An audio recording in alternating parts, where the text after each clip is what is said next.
চলুন আজকের পুরো দিনটা শেয়ার করি আপনাদের সাথে।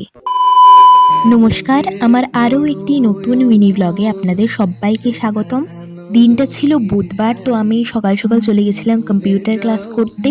কম্পিউটার থেকে ব্যাক করে আমার আগে রোদ্দুরে ড্রাই করে রাখা কিছু ফ্রুটস ছিল, ওইগুলোকে পাউডার করে নিয়েছিলাম। আজ আমাদের একটু মন্দিরে যাওয়ারও প্ল্যান ছিল, আমাদের বলতে আমার আর আমার ফ্রেন্ডের। তো এখানে খাওয়া দাওয়া শেষ করে বিকেলের দিকে আমরা চলে গেছিলাম মন্দিরে।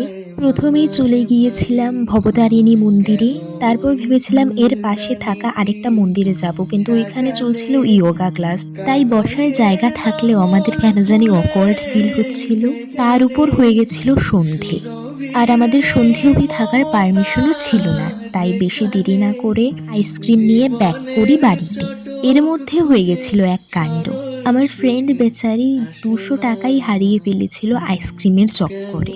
যাই হোক, আজকের জন্য এতটুকুই। দেখা হচ্ছে নেক্সট ব্লগে।